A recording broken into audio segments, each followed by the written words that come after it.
Welcome to Don Bosco in a Year podcast.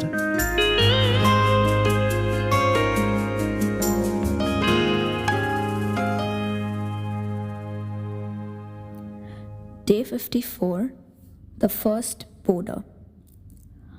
While we worked to set up ways of supplying instructions in religion and literacy, another crying need became evident. It was urgent to make some provisions for it. Many youngsters from Turin and migrants were quite willing to try to live a hard-working and moral life. But when they were encouraged to begin, they used to answer that they had no bread, no clothing, and no shelter where they could stay, at least for a while.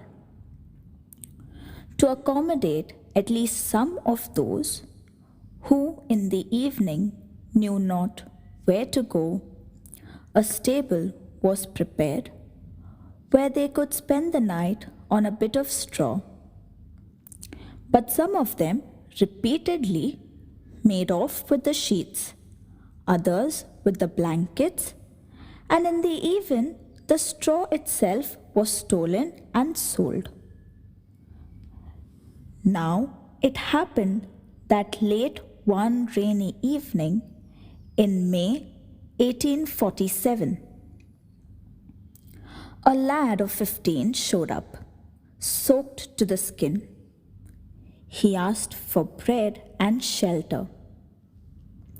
My mother took him into the kitchen and put him near the fire.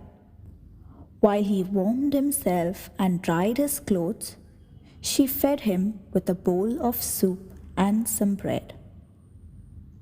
As he ate, I asked him whether he had gone to school, whether he had a family, and what kind of work he did. "I am poor orphan," he answered me. "I've come from the Sesia Valley to look for work. I had 3 francs with me, but I spent them all before I could earn anything. Now I have nothing left and no one to turn to." "Have you been admitted to First Communion?" "I haven't been admitted yet." "And confirmation?" "I haven't received it yet." "Have you been to confession?" "I've gone a few times." "Now where do you want to go to?" "I do not know. For charity's sake, let me stay in some corner of your house tonight." At this point, he broke down and cried. My mother cried with him. I was moved. "If I could be sure you weren't a thief, I would try to put you up. But other boys stole some of the blankets, and you might take the rest of them." "Oh no, sir, you needn't worry about that. I am poor, but I've never stolen anything." "If you wish," replied my mother, "I will put him up for tonight, and tomorrow God will provide." "Where?" I asked. "Here, in the kitchen." "You're risking even your pots?" "I'll see that it doesn't happen." "Go ahead then." The good woman, helped by the little orphan, went out and collected some bricks.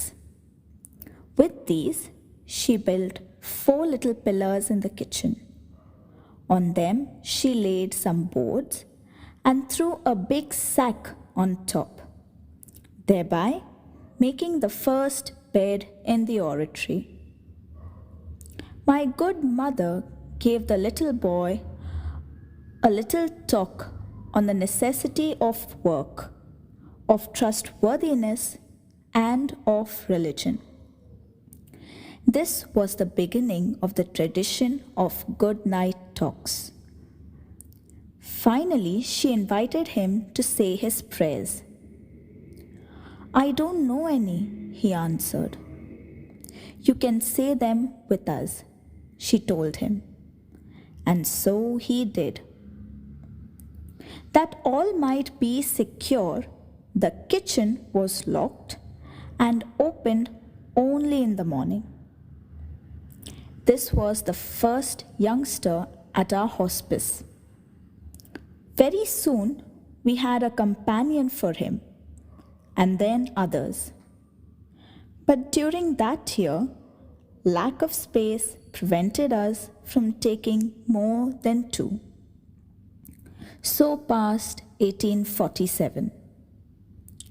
Convinced that for many children, every effort would prove useless unless they were offered shelter, I set about renting more and more rooms, even though the cost was exorbitant. Thus, besides the hospice, we were also able to start a school of plain chant and vocal music.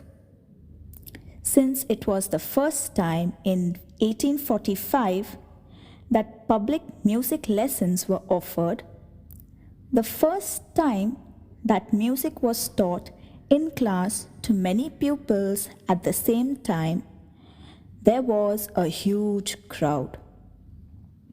The renowned musicians Louis Rossi, Joseph Bianchi Cerruti, and Canon Louis Nazi came eagerly every evening to help at my lessons. This contradicted the gospel dictum that the disciple is not above his teacher. There was I, not knowing a millionth of what those illustrious men knew, playing the master amongst them. They came to see how the new method was applied, the same method which is practiced today in our houses.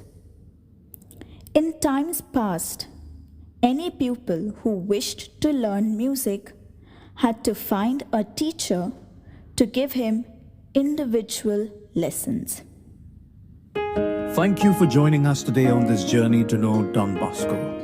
May these reflections deepen our faith, guide us closer to God each day, and hope to see you all tomorrow. Till then, keep seeking, keep praying, keep growing.